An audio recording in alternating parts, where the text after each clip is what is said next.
కావాలనే మీ కలను నెరవేర్చుకోండి. సంప్రదించండి Hegde fertility, Hyderabad, Telangana.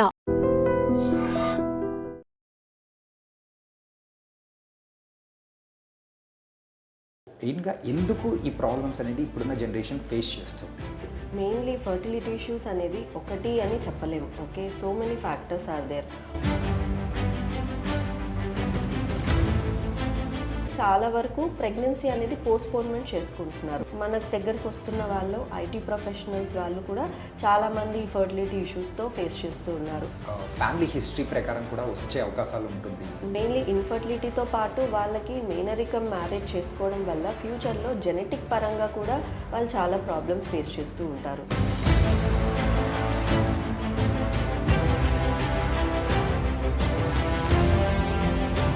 Then we suggest them for IUI or IVF.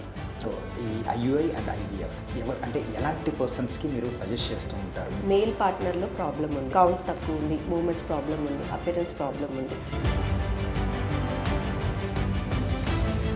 Smoking కానీ ఆల్కహాల్ కానీ and even the caffeine intake వల్ల కూడా ప్రాబ్లం అనేది ఫేస్ చేస్తూ ఉంటారు. Hi guys, welcome to I dream. నేను మీ చాణక్య.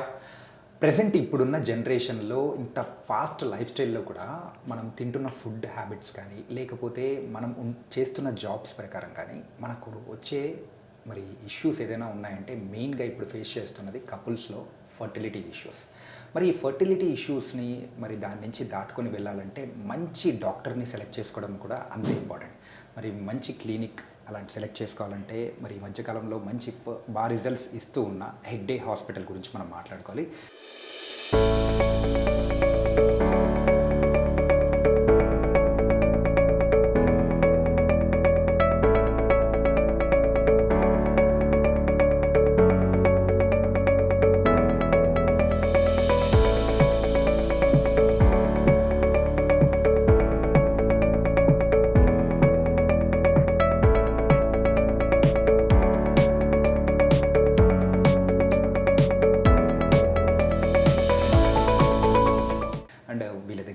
ప్రజెంట్ ఇప్పుడున్న వాటిల్లో కూడా హయ్యెస్ట్ సక్సెస్ రేట్స్ అనేది కూడా వస్తూ ఉన్నాయి. అండ్ మెయిన్గా దీనికి గల కారణాలు ఏంటి అండ్ ఫర్టిలిటీ ఇష్యూస్ ఎందువల్ల వస్తూ ఉంటాయి, దానికి తీసుకోవాల్సిన జాగ్రత్తలు ఏంటి అనేది తెలియజేయడానికి ఇప్పుడు మనతో పాటు కూడా డాక్టర్ నయనశ్రీ గారు ఉన్నారు. మరి మేడంని అడిగి తెలుసుకున్నాం. Hi ma'am. హలో అండి. సో హెగ్డే హాస్పిటల్ గురించి చాలా వింటూ ఉన్నాము. So getting an positive results and everything everywhere. అంటే మెయిన్గా ఫర్టిలిటీ ఇష్యూస్లో ఇప్పుడున్న జనరేషన్ ఫేస్ చేస్తున్న మెయిన్ ప్రాబ్లం ఏదైనా ఉందంటే అదే. ఇంకా ఎందుకు ఈ ప్రాబ్లమ్స్ అనేది ఇప్పుడున్న జనరేషన్ ఫేస్ చేస్తుంది? మెయిన్లీ ఫర్టిలిటీ ఇష్యూస్ అనేది ఒకటి అని చెప్పలేము. Okay, so many factors are there. ఒకటి ఏజ్ కావచ్చు, వాళ్ళ ఎగ్ క్వాలిటీ కావచ్చు, స్పర్మ్ క్వాలిటీ కావచ్చు, ఓకే, యూట్రైన్ ఫ్యాక్టర్స్ అంటే యూట్రస్లో గర్భసంచిలో ఏదైనా ప్రాబ్లం ఉండిండొచ్చు, అండ్ ట్యూబల్ ఫ్యాక్టర్స్. సో ఇవన్నీ కూడా చూసుకొని దేనివల్ల ఫర్టిలిటీ ఇష్యూతో ఫేస్ చేస్తున్నారో చూసుకొని దాన్ని బట్టినే మన ఫర్టిలిటీ ప్రొసీజర్ వాళ్ళకి ఏ ట్రీట్మెంట్ ఇస్తే బెటర్గా ఉంటుంది అనేది మనం డిసైడ్ చేస్తాం. So it's always and individualised personalised plan ఉంటుంది. ఓకే, ఇలా ప్రజెంట్ ఇప్పుడున్న వాళ్ళల్లో ఎక్కువగా ఏ సెక్టర్కి సంబంధించిన వాళ్ళు ఇక్కడికి వచ్చి కన్సల్ట్ అవుతున్నారు? మెయిన్లీ ఇప్పుడు ఏంటి అంటే చాలా వరకు ప్రెగ్నెన్సీ అనేది పోస్ట్పోన్మెంట్ చేసుకుంటున్నారు. అండ్ సో చాలామంది కూడా లేట్గానే ప్రెగ్నెన్సీ ప్లాన్ చేసుకుంటున్నారు, లైక్ ఆఫ్టర్ 30 years లేదా 35 years, mainly because of career పరంగా ఆలోచన వల్ల కావచ్చు.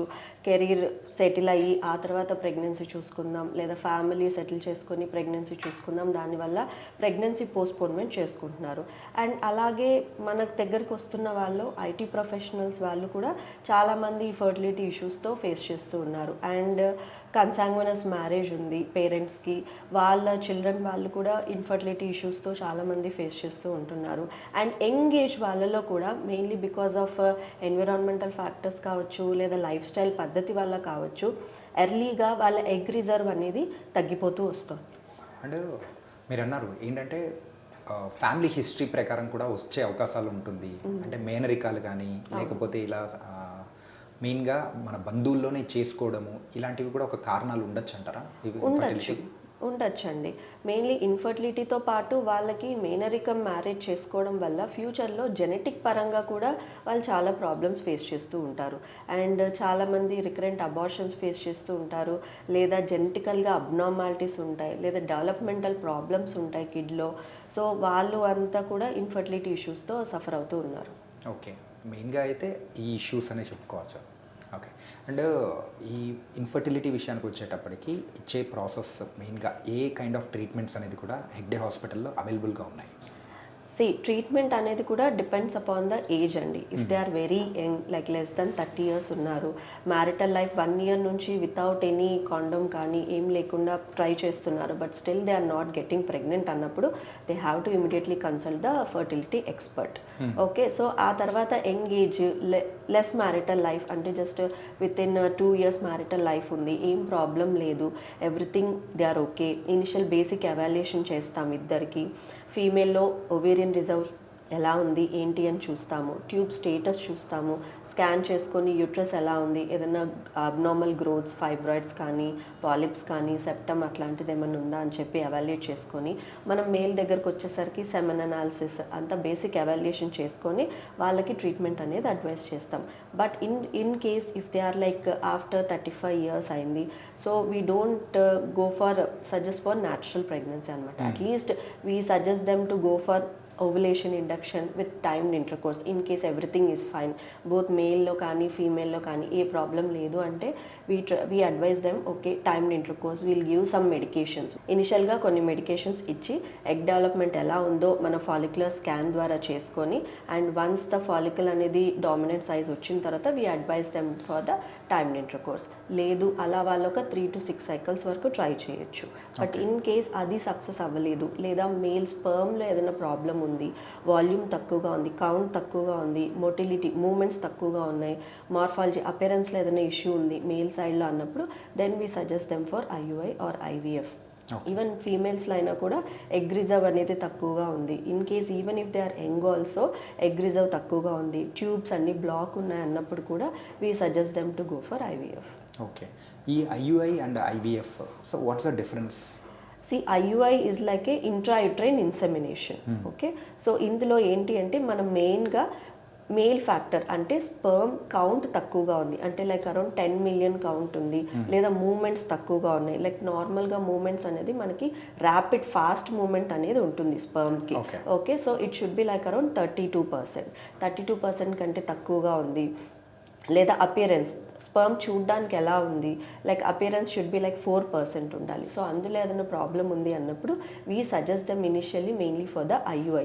ఇందులో ఏంటి అంటే సెమన్ శాంపుల్ తీసుకొని దాన్ని ప్రాసెసింగ్ అంతా చేసుకొని, సో దట్ ఆ ప్రాసెసింగ్ చేయడం వల్ల హెల్తీ స్పర్మ్స్ అనేటివి సపరేట్ అయిపోతాయి ఈ అన్హెల్తీ డెడ్ స్పర్మ్స్ నుంచి. సో ఆ హెల్తీ స్పర్మ్ శాంపుల్ని మనం డైరెక్ట్గా యూట్రస్ లోపలికి ఇంజెక్ట్ చేస్తాం.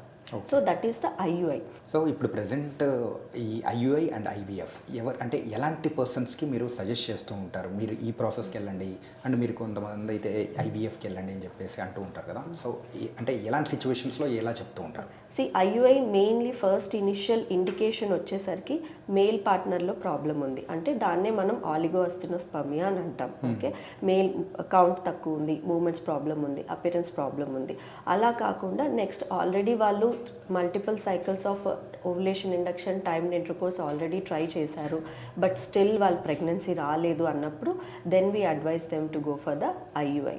అండ్ నెక్స్ట్ వచ్చేసి unexplained infertility, both male female ఇద్దరూ బాగానే ఉంది, but still they are trying 2 years నుంచి వాళ్ళు న్యాచురల్గా ట్రై చేస్తున్నారు, but still they are unable to get pregnant అన్న వాళ్ళలో కూడా మనం ఈ IUI అనేది అడ్వైస్ చేస్తున్నాం. ప్రెసెంట్ ఇప్పుడున్న జనరేషన్లో ఈవెన్ అమ్మాయిలైనా అబ్బాయిలైనా they are going for the late marriages.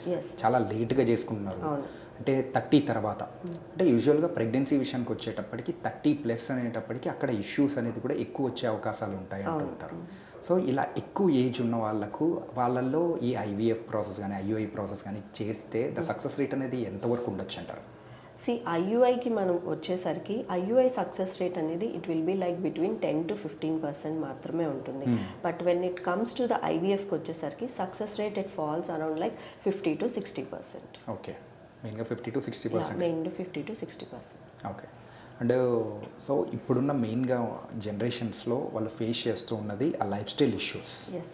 So ఆ లైఫ్ స్టైల్ ఇష్యూస్ వల్ల ఇవన్నీ ప్రాబ్లమ్స్ వస్తున్నాయని కూడా మనం అంటే చాలామంది చెప్పారు అండ్ మీరు కూడా అదే అంటున్నారు. ఇంకా అంటే ఎలాంటి జాగ్రత్తలు తీసుకోవాలి, వాళ్ళ లైఫ్ స్టైల్ని వాళ్ళు కరెక్ట్ చేసుకోవాలంటే ఏం చేయాలంటారు? మెయిన్లీ లైఫ్ స్టైల్ ఇష్యూస్ ఇప్పుడు ఫుడ్ హ్యాబిట్స్ అనేది మారాయి, ఎక్స్టర్నల్ ఎన్విరాన్మెంట్ పొల్యూషన్ అనేది పెరిగిపోయింది. సో దీనివల్ల కూడా కొంతవరకు ఎఫెక్ట్ అనేది ఉంటుంది. ఓకే, సో మెయిన్లీ ఏమవుతుందంటే ఉమెన్కి వచ్చేసి బై బర్త్తోనే ఫిక్స్డ్ నెంబర్ ఆఫ్ ఎగ్స్తో వస్తారు. Okay, once they periods start అయినప్పటి నుంచి ఆ ఎగ్స్ అనేది యూటిలైజ్ అవుతూ ఉంటాయి. Okay, but after 35 years of age తర్వాత ఆ ఎగ్ రిజర్వ్ ఏదైతే ఉందో అది ర్యాపిడ్గా తగ్గిపోతూ వస్తుంటుంది. So that is the reason why we advise them to go for the treatment before 35 years. Okay, so but ఇప్పుడు మెయిన్లీ ఈ ఎక్స్టర్నల్ ఫ్యాక్టర్స్ వల్ల కావచ్చు, లైఫ్ స్టైల్ చేంజెస్ వల్ల సో వాళ్ళకి యంగ్ ఏజ్లోనే ఎగ్ రిజర్వ్ అనేది తగ్గిపోతూ వస్తుంది. So that is the reason why మనకి అసిస్టెడ్ రీప్రొడక్టివ్ టెక్నిక్స్ అంటే ఐయుఐ కానీ ఐవీఎఫ్ కానీ అలాంటి ట్రీట్మెంట్ వరకు వెళ్ళాల్సి వస్తుంది. సో లైఫ్ స్టైల్ ఫ్యాక్టర్స్ మనం ఏం చేయాలి అంటే డెఫినెట్లీ బ్యాలెన్స్డ్ డైట్ అనేది ఉండాలి. Okay, high protein diet, rich in antioxidant foods, nuts కావచ్చు, green leafy vegetables, fruits daily ఉండాలి. ఓకే, అండ్ డైలీ ఎక్సర్సైజ్ అనేది మన డైలీ రొటీన్లో ఇంక్లూడ్ చేసేసుకోవాలి. అట్లీస్ట్ ఒక 4 times ఏ వీక్ అయినా కూడా ఎక్సర్సైజ్ అనేది ఉండాలి. అవుట్ సైడ్ ఫుడ్స్ అనేది అవాయిడ్ చేసేయాలి. ఓకే, అండ్ నెక్స్ట్ వచ్చేసి స్మోకింగ్ కానీ, ఆల్కహాల్ కానీ, and even the caffeine intake వల్ల కూడా ఈ ప్రాబ్లం అనేది ఫేస్ చేస్తూ ఉంటారు. సో కెఫిన్ ఇంటేక్ మనం లిమిట్ చేసుకోవాలి. అంటే డైలీ జస్ట్ ఒక 1 cup of coffee 200 mg per day అంత కెఫిన్ మాత్రమే తీసుకోవాలి. అండ్ అలాగే ICSI మరి రీసెంట్గా ఓన్లీ అంటే ఈ ఇన్ఫెర్టిలిటీ విషయానికి వచ్చేటప్పటికి చాలామందికి తెలిసింది IUI అండ్ IVF మాత్రమే. ఈ ICSI అనేది ఏంటి మ్యామ్? అది ICSI అంటే ICSI, it's like intracytoplasmic sperm injection అనమాట. ఇందులో ఏంటి అంటే మనం ఎగ్స్ అనేటివి కలెక్ట్ చేసిన తర్వాత IVF ల్యాబ్లో ప్రతి ఒక్క ఎగ్లో స్పర్మ్తో ఇంజెక్ట్ చేస్తాం అనమాట. So that is also a fertilisation method. Okay, so ఇది మెయిన్గా వచ్చేసి మనకు మేల్ పార్ట్నర్స్లో ఏదైనా ప్రాబ్లం ఉంది అన్నప్పుడు we prefer to go for the ICSI. Okay, and ఇంకొకటి ఏంటి అంటే మేల్స్లో వచ్చేసి DNA ఫ్రాగ్మెంటేషన్ ఇండెక్స్, అంటే DNA బ్రేక్స్ అనేటివి కూడా ఎక్కువ శాతంలో ఉంది అన్నప్పుడు కూడా మనం ఈ ఇక్సీ మెథడ్ని ఫాలో అవుతాం. ఓకే, ఈ ఎక్సీ మెథడ్ అనేది రీసెంట్ టైమ్స్లో ఎక్కువగా మనం వింటూ ఉన్నాము. సో ఇది ఎంతవరకు సేఫ్? ఇట్స్ వెరీ సేఫ్ అండి. మనకి ఇక్సీ చేయడం వల్ల చాలామంది అడుగుతూ ఉంటారు, మెయిన్లీ IVFలో కానీ ఇక్సీలో కానీ జెనెటిక్ పరంగా ఏమైనా ప్రాబ్లమ్స్ వస్తాయా, బేబీ ఫ్యూచర్లో ఏదైనా సఫర్ అవుతుందా అంటే అలాంటిది ఏమీ లేదు, no problem, it's very safe.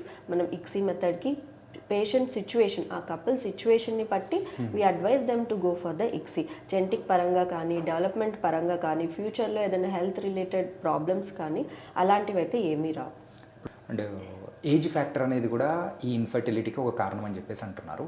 So మీ దగ్గరకు వచ్చే పేషెంట్స్లో ఎవరికైనా కానీ ఏజ్ అనేది కూడా ఎక్కువగా ఉండొచ్చు. ఆ టైంలో ఎగ్స్ కానీ అసలు ఉండకపోవడం, అండ్ ఇక్కడ స్పర్మ్స్ విషయంలో వచ్చేటప్పటికి అక్కడ వాళ్ళకైతే కంప్లీట్ లేకపోవడం అనేది జరిగినప్పుడు ఆ టైంలో వాళ్ళకి ట్రీట్మెంట్ అనేది ఎలా ఇస్తారు, అంటే ఏది సజెస్ట్ చేస్తూ ఉంటారు?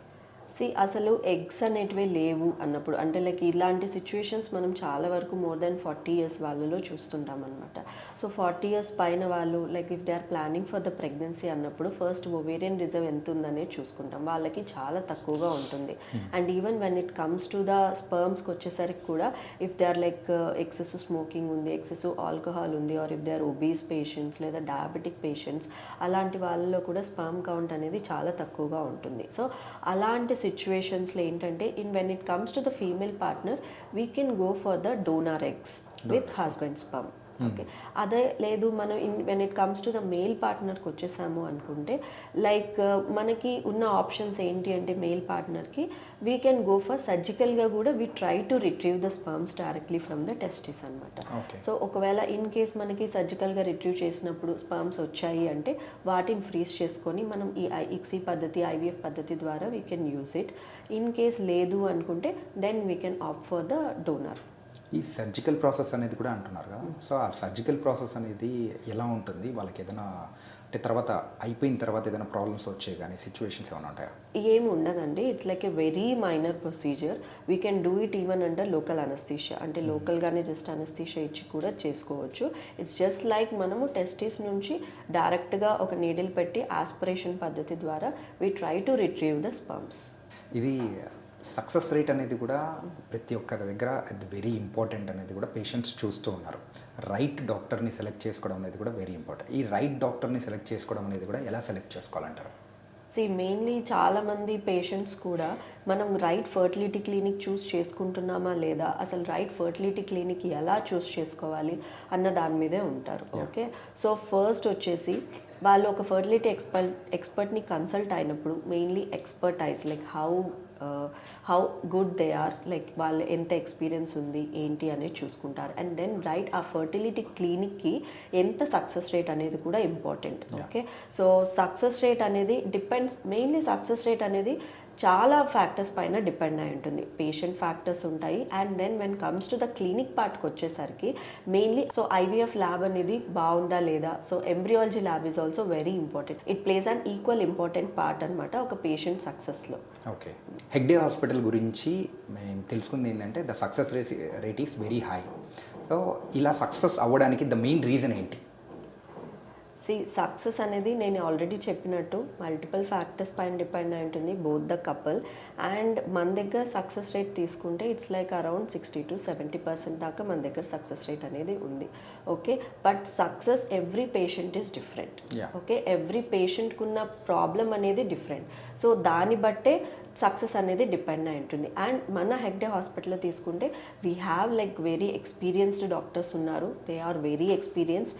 అండ్ వీ హ్యావ్ ద మన ఐవీఎఫ్ ల్యాబ్కి వచ్చేసరికి it's a very well maintain and very well equipped. So మనం ఈ ఐవీఎఫ్ ల్యాబ్ని మెయింటెనెన్స్ అనేది కూడా చాలా important. So as per the guidelines ప్రకారం, పారామీటర్స్ ప్రకారం we try to maintain the IVF lab. Okay, so దానివల్లనే and we have a very good embryology team. Okay, so ఈ అన్ని ఫ్యాక్టర్స్ వల్లనే మనకి హెగ్డే ఫర్టిలిటీలో ఇంత మంచి సక్సెస్ ఉంది. It was very nice ma'am. అంటే పిల్లలు అనేటప్పటికీ ఒక ఎమోషన్ ఏంటంటే అది అన్నీ ఉంటాయి, కానీ పిల్లలు లేరు అనేటప్పటికీ ఈవెన్ చుట్టుపక్కల అనేవాళ్ళు కానీ, సో ఆ ఫ్యామిలీని కానీ ఆ కపుల్ని అనే సిచ్యువేషన్స్ వాళ్ళు మోరల్గా కూడా చాలా డౌన్ అయిపోతూ ఉంటారు. అంటే ఎవరైతే ఇక్కడికి వస్తూ ఉంటారో వాళ్ళకి మోరల్గాను అండ్ అలాగే ఇట్లా క్లినికల్ పరంగాను హెల్ప్ అనేది కూడా ఎక్కువగా ఉంటుందని కూడా వింటున్నాం. Is it true? Yeah, definitely. మన దగ్గర ఎవ్రీ హాస్పిటల్లో కానీ లేదా మన దగ్గర మన హెగ్డే హాస్పిటల్లో we have a counsellor for every patient. Okay, so ప్రతి పేషెంట్కి ఒక కౌన్సిలర్ అనేది we allot them. Okay, so that emotional పరంగా కావచ్చు, సైకలాజికల్ పరంగా ఒక మోరల్ సపోర్ట్ అనేది వాళ్ళకి కౌన్సిలింగ్ సెషన్స్ ద్వారా we provide to them. And in case and doctor is available 24/7 to them. వాళ్ళకి ఏదైనా డౌట్స్ ఉన్నా they can contact them immediately and వాళ్ళ డౌట్స్ని రెక్టిఫై చేసుకోవచ్చు. So direct patient doctor approach అనేది ఇట్ ఈస్ వెరీ డైరెక్ట్ అనమాట. Okay, so మెయిన్గా approachability ఈజీగా ఉంటుంది కాబట్టి the success rate also is high అనుకోవచ్చు. ఓకే, అండ్ ఈ పిల్లలు సో మెయిన్గా చాలామంది చాలా చోట్ల ట్రై చేసి అనేది ఇక్కడికి వచ్చిన తర్వాత సో మల్టిపుల్ టైమ్స్ ఈ ఐయుఐఎఫ్ ప్రాసెస్ అనేది తీసుకున్నప్పుడు వాళ్ళల్లో ప్రెగ్నెన్సీ వచ్చే ఛాన్స్ ఏమైనా తగ్గే అవకాశాలు ఉంటాయా?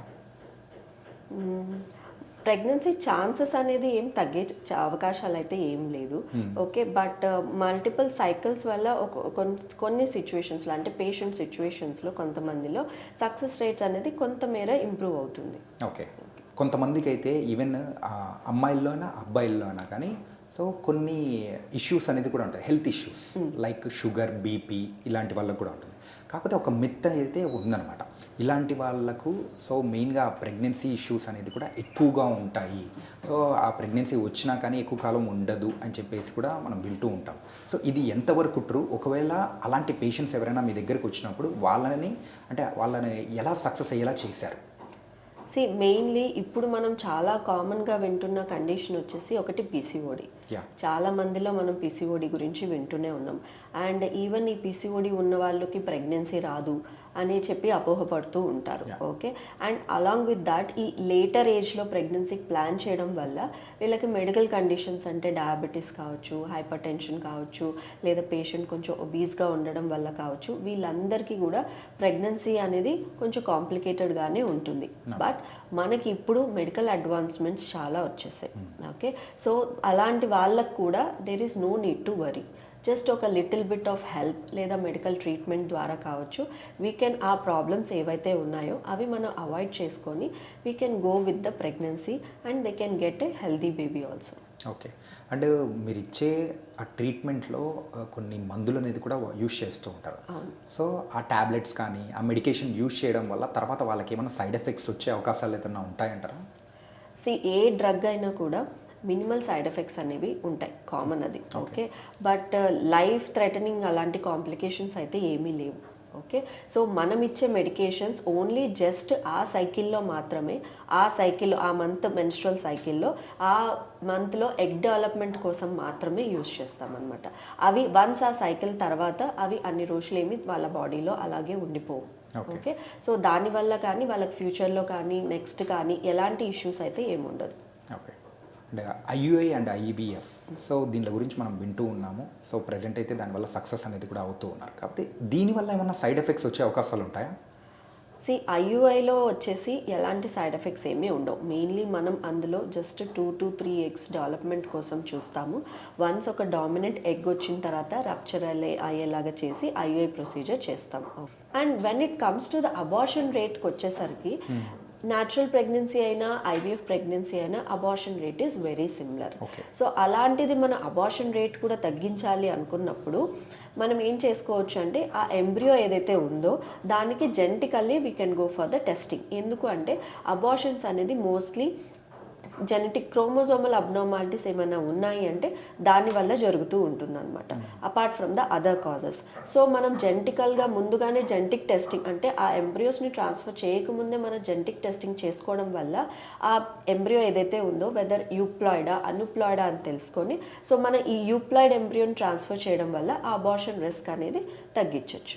మ్యామ్, ఈ ఒకసారి వాళ్ళు ఈ ప్రాసెస్ అయిన తర్వాత సో వాళ్ళు క్యారింగ్ అనేది తెలుస్తుంది. తెలిసిన తర్వాత అప్పుడు మన సపోర్ట్ అనేది ఎంతవరకు ఉంటుంది? వన్స్ మనము ఎంబ్రియోస్ ట్రాన్స్ఫర్ చేసిన తర్వాత 2 weeksకి we'll advise them to get the pregnancy test. Okay, మనకు ఆ ప్రెగ్నెన్సీ చెక్లో ఎంతవరకు పాజిటివ్ ఉందా లేదా, ఎంబ్రియో అనేది ఇంప్లాంట్ అయిందా లేదా అనేది మనకు తెలుస్తుంది. So and along with that వాళ్ళు బ్యాలెన్స్డ్ డైట్ ఫాలో అవ్వాలి, హెల్తీ న్యూట్రిషన్ తీసుకోవాలి and daily moderate amount of exercise అంటే హెవీ వెయిట్ లిఫ్టింగ్ కానీ హెవీ ఇంటెన్సిటీ వర్కౌట్స్ అనేటివి అవాయిడ్ చేసేయాలి. మినిమల్ వాకింగ్ అనేది చేసుకోవచ్చు. అడిక్వేట్ హైడ్రేషన్ ఉండాలి, ప్రాపర్ స్లీప్ మెయింటైన్ చేయాలి. అండ్ నెక్స్ట్ వచ్చేసి ఏవైతే మెడికేషన్ సప్లిమెంట్స్ అడ్వైస్ చేశారో ఏదో ఫోలిక్ యాసిడ్ కానీ లేదా యాంటీ ఆక్సిడెంట్ సప్లిమెంట్స్ కానీ లేదా హార్మోనల్ మెడికేషన్స్ అడ్వైస్ చేస్తాం, ఈస్ట్రోజన్ ప్రొజెస్ట్రాన్ సప్లిమెంట్స్ ఉంటాయి. సో అవన్నీ కూడా డాక్టర్ అడ్వైస్ చేసిన విధంగా they have to follow that. Okay okay, and Hegde హాస్పిటల్లో ప్రజెంట్ ఫ్రోజన్ ఎగ్స్ ప్రాసెస్ ఏదైనా ఉందా? ప్రజెంట్ ఇప్పుడు బయట కూడా మనం ఈ ప్రాసెస్ గురించి వింటూ ఉన్నాము. చాలామంది సెలబ్రిటీస్ అనే వాళ్ళు కూడా సో మా ఎగ్స్ని కూడా ఫ్రోజన్ చేస్తున్నాము అని చెప్పేసి కొంతమంది హీరోయిన్స్ వాళ్ళు పోస్ట్ చేస్తూ ఇట్లా పెడుతూ ఉన్నారు. సో దాని గురించి మన దగ్గర ఉందా ఏంటి? ఎస్ ఉందండి.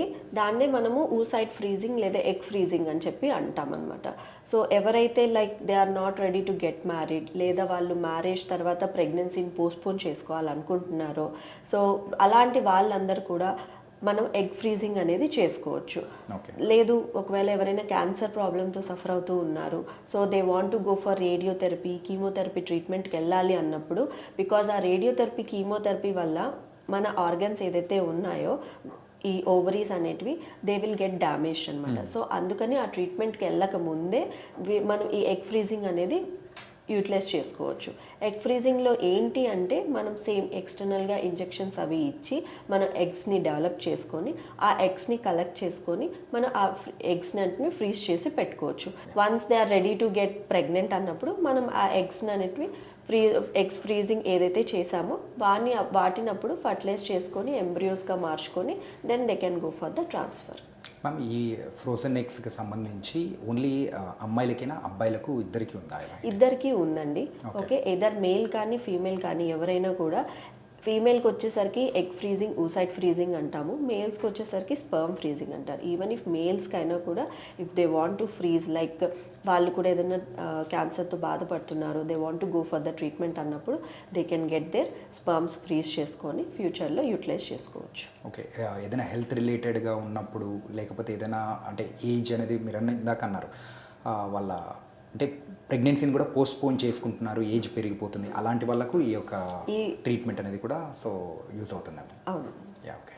And coming to the final question, so ఎక్కడైనా కానీ కాస్ట్ అనేది ఇట్స్ ఎ వెరీ మ్యాటర్. మెయిన్గా ఎగ్ డే హాస్పిటల్లో ఇచ్చే ట్రీట్మెంట్స్ కానీ ఇది అందరికీ అందుబాటులో ఉండేటట్టుందా, లేకపోతే ఇట్స్ ప్రాసెస్ ఎలా ఉంటుంది? మన దగ్గర వచ్చేసి ప్రతి ప్రొసీజర్ కూడా కాస్ట్ ఎఫెక్టివ్గానే ఉందండి. ఇట్స్ నథింగ్ లైక్ ఏది ఓవర్ కాస్ట్లీ కానీ పేషెంట్కి ఇబ్బందికరంగా అయితే ఏమీ లేదు. ఓకే, సో వాళ్ళు ధైర్యంగా ముందుకొచ్చి they can come consult the doctor. Okay, they can get their basic initial evaluation కానీ ఫర్దర్ ట్రీట్మెంట్ ప్రొసీజర్స్ కానీ అన్నీ కూడా పేషెంట్కి అందుబాటు ధరలోనే ఉన్నాయి. సో దే కెన్ సేఫ్గా happily they can come to the Hegde hospital and meet the expert. చాలామందిలో కూడా ఇంజెక్షన్ వేయించుకోవడానికే భయపడుతూ ఉంటారు. అలాంటి వాళ్ళు మెయిన్గా ఈ ఇష్యూస్ ఉన్నప్పుడు, ఇన్ఫర్టిలిటీ ఇష్యూస్ ఉన్నప్పుడు వాళ్ళకు ఒక అపోహ అనేది కూడా ఉంటుంది. ఈ ఐవీఎఫ్ ప్రాసెస్ అనేది కూడా ఆ పెయిన్ఫుల్గా ఉంటుందా అని చెప్పేసి అనుకుంటుంటారు. Is it painful? నో అండి, ఐవీఎఫ్ ప్రొసీజర్ అనేది ఏమి అంత పెయిన్ఫుల్ ఏం కాదు. జస్ట్ ఆ ఎక్స్టర్నల్గా కొన్ని డేస్ ఆఫ్ మెడికేషన్స్ అనేటివి ఇంజెక్షన్స్ రూపంలో ఇస్తామన్నమాట. సో ఆ ఇంజెక్షన్స్ రూపంలో తీసుకోవడం అనేది ఒకటే ఉంటుంది. అండ్ నెక్స్ట్ వచ్చేసి ఎగ్ రిట్రీవల్ ప్రొసీజర్ అనేది we do it under anaesthesia. Okay, so patient కంప్లీట్గా అండర్ అనస్థీషియాలో ఉంటారు కాబట్టి వెన్ ఎవర్ మనం ఎగ్స్ అయితే ఎప్పుడైతే కలెక్ట్ చేస్తుంటామో సో అది పేషెంట్కి ఏమీ తెలీదు. So it's not a very painful procedure. ఇప్పుడు అమ్మాయిల్లో మెయిన్గా కామన్ ప్రాబ్లం ఏదైనా ఉందంటే అది వింటున్నది పీసీఓడీస్ అండ్ పీసీఓఎస్. ఇలాంటి ఇష్యూస్ ఎవరైనా ఉన్నారు అంటే వాళ్ళకు మీరు ఇచ్చే ట్రీట్మెంట్ కానీ లేకపోతే వాళ్ళు ప్రెగ్నెన్సీ వచ్చే అవకాశాలు ఏదైనా ఉంటాయా? పీసీఓడి అనేది it's like a polycystic ovarian disease. Okay, it's an endocrine problem అనమాట. మెయిన్లీ అంటే hormonal imbalance. There is no complete cure for the PCOD. Okay, so complete cure అనేది ఏమీ ఉండదు పీసీఓడిలో. We just have to control it. Okay, so దాంట్లో వచ్చేసి first initial step ఏంటి అంటే lifestyle management. Okay, they have to maintain a healthy lifestyle, balanced diet and they have to maintain the weight. And పీసీఓడిలో కూడా మనకి రెండు రకాలుగా ఉంటుంది. ఒబీస్ పేషెంట్స్లో పీసీఓడి ఉంటుంది, లీన్ పేషెంట్స్లో పీసీఓడి ఉంటుంది. ఓకే, సో ఒబీస్ పేషెంట్స్ పీసీఓడికి వచ్చేసరికి they have to lose at least 5 to 10% అయినా వెయిట్ రిడక్షన్ అనేది చేసుకోవాలి. అండ్ దెన్ లీన్ పీసీఓఎస్ అనేది వాళ్ళు మెయిన్లీ ఎక్కువగా ఓవులేషన్ ప్రాబ్లంతో సఫర్ అవుతూ ఉంటారు. అండ్ మెయిన్గా ఈ పీసీఓడి పేషెంట్స్లో వచ్చే ఇష్యూనే అన్ఓవులేటరీ సైకిల్స్ అనమాట. అంటే ఇర్రెగ్యులర్ సైకిల్స్. వాళ్ళ సైకిల్స్ అనేటివి చాలా ఇర్రెగ్యులర్గా ఉంటాయి. లైక్ ఎవ్రీ 2 monthsకి ఒకసారో 3 monthsకి ఒకసారో రావడం. అండ్ ఎగ్ డెవలప్మెంట్ అనేది జరగకపోవడం. సో ఎగ్ డెవలప్మెంట్ జరగకపోవడం వల్ల they will face with the infertility. So అలాంటి పేషెంట్స్కి మనం వచ్చేసరికి ఫస్ట్ స్టెప్ నేను చెప్పినట్టు లైఫ్ స్టైల్ మేనేజ్మెంట్ అనేది ప్రాపర్గా ఫాలో అయితే ఓవులేషన్ అనేది జరుగుతుంది. సో దానివల్ల వాళ్ళ ఫర్టిలిటీ పొటెన్షియల్ అనేది పెరుగుతుంది అనమాట. సో దెన్ వచ్చేసి అలాంటి వాళ్ళలో ఒక్కొక్కసారి ఏమవుతుందంటే we have to go for the ovulation induction. అంటే కొంచెం మెడికేషన్స్ అది ఇచ్చి వాళ్ళకి ఎగ్ డెవలప్మెంట్ అయ్యేలాగా చేసి then we advise them to go for the timed intercourse అనేది సజెస్ట్ చేస్తూ ఉంటాం. ఇన్ కేస్ ఒకవేళ మెడిసిన్స్ ఇచ్చినా వాళ్ళకి కంట్రోల్ అవ్వట్లేదు, లేదా బాడీలో హార్మోనల్ ఇంబ్యాలెన్స్ అనేది చాలా ఎక్కువగా ఉంది, LH, FSH అనే హార్మోన్స్ ఉంటాయి బాడీలో. ఓకే, సో LH లెవెల్స్ అనేది FSHతో కంపేర్ చేస్తే LH లెవెల్స్ చాలా ఎక్కువగా ఉన్నాయన్నప్పుడు then we advise some patients to go for the laparoscopic ovarian drilling అనమాట. అంటే ఈ సర్జికల్ ప్రాసెస్ ద్వారా కూడా సో వాళ్ళకి ఎఫెక్ట్ ఏమైనా ఉంటుందంటారా? కొంతవరకు ఉంటుందండి. ఈ సర్జికల్ ప్రాసెస్ ద్వారా ఏమవుతుందంటే మెయిన్లీ మనము ఈ సర్జికల్ ప్రాసెస్లో మెయిన్లీ స్మాల్ హోల్స్ అనేది చేస్తాం ఓవరీలో. అంటే ఒక 4 పంక్చర్స్ చేస్తాం అనమాట. ఓకే, సో 4 పంక్చర్స్ చేసినప్పుడు మెయిన్లీ అందులో కొంతవరకు చేయడం వల్ల ఒవేరియన్ స్ట్రోమా అనేది కొంచెం డ్యామేజ్ అవుతుంది. But in case ovarian cortex అనేది కూడా డ్యామేజ్ అయ్యింది అంటే వాళ్ళ నార్మల్గా ఉన్న ఎగ్ రిజర్వ్ ఏదైతే ఉంటుందో అది తగ్గిపోతుంది అనమాట. So that is the thing why we don't advise them surgical treatment immediately. First we try with the మెడికేషన్స్తోనే ట్రై చేసుకొని, బట్ అంతకీ అవ్వట్లేదు, they are like hormonal imbalance ఉంది అయినా కూడా వాళ్ళు రెస్పాండ్ అవ్వట్లేదు, అండ్ లేదా లీన్ పీసీఓఎస్ వాళ్ళు ఉన్నారు, సో అలాంటి వాళ్ళల్లో మాత్రమే we advise them to go for the surgical treatment. And కొంతమంది ఒబెసిటీతో కూడా బాధపడుతూ ఉంటారు, కానీ వాళ్ళకు కూడా ఏంటంటే అమ్మతత్వం కావాలి అని అనుకుని వాళ్ళు అనుకుంటుంటారు. కాకపోతే వాళ్ళ ఓవర్ వెయిట్ అనేది కూడా వాళ్ళకి సహకరించకపోకపోవడం అనేది కూడా వస్తుంటుంది. మరి అలాంటి వాళ్ళకు మీరు ఎలా ట్రీట్ చేస్తూ ఉంటారు? సో ఒబీస్ వాళ్ళకి వచ్చేసరికి ఏమవుతుందంటే అట్లీస్ట్ వాళ్ళు వెయిట్ లాస్ అనేది ఇమీడియట్గా తగ్గకపోయినా they have to maintain a healthy lifestyle. Daily exercise అనేది వాళ్ళ పార్ట్ అండ్ పార్సల్గా ఉండాలి. ఓకే, వాళ్ళు అట్లీస్ట్ మినిమం నేను ఇందాక చెప్పినట్టు 5 to 10% ఆఫ్ బాడీ వెయిట్ అయినా తగ్గాలి. అండ్ డైలీ మోడరేట్ వర్కౌట్స్ చేయడము, ఓకే, హెల్దీ డైట్ తీసుకోవడము. సో అలాంటి వాళ్ళు కూడా లైక్ విత్ మెడికేషన్స్తో they can plan the pregnancy. Okay, యూజువల్గా ఎవరు వస్తున్నా కానీ మెయిన్గా వాళ్ళకు ఆ ట్రీట్మెంట్ స్టార్ట్ చేసిన తర్వాత నుంచి వాళ్ళ లైఫ్ స్టైల్ అనేది కంప్లీట్గా చేంజ్ చేసుకోవాలంటారు కదా? కంప్లీట్గా చేంజ్ చేసుకోవాలండి. ఫుడ్ హ్యాబిట్స్ కానీ స్మోకింగ్ డ్రింకింగ్ ఏమన్నా కానీ అన్ని పక్కన పెట్టేసేయాలి. మెయిన్లీ ఫుడ్ హ్యాబిట్స్ కావచ్చు, లైక్ ఈ స్మోకింగ్, డ్రింకింగ్, కెఫీన్ ఇంటేక్ తగ్గించడము, ప్రాపర్ న్యూట్రిషన్ ఉండాలి, అడిక్వేట్ స్లీప్ ఉండాలి, maintain they have to be well hydrated ఉండాలి, exercise they have to do daily exercise. Okay, and even the ఫుడ్స్కి వచ్చేసరికి హై ప్రోటీన్ డైట్ ఉండాలి mainly. And they have to antioxidant rich foods తీసుకోవాలి. Green leafy vegetables కావచ్చు, nuts కావచ్చు, seeds కావచ్చు, dry fruits ఇవన్నీ కూడా వాళ్ళ డైట్లో ఇంక్లూడ్ చేసుకోవాలి. Okay, out side food they have to avoid.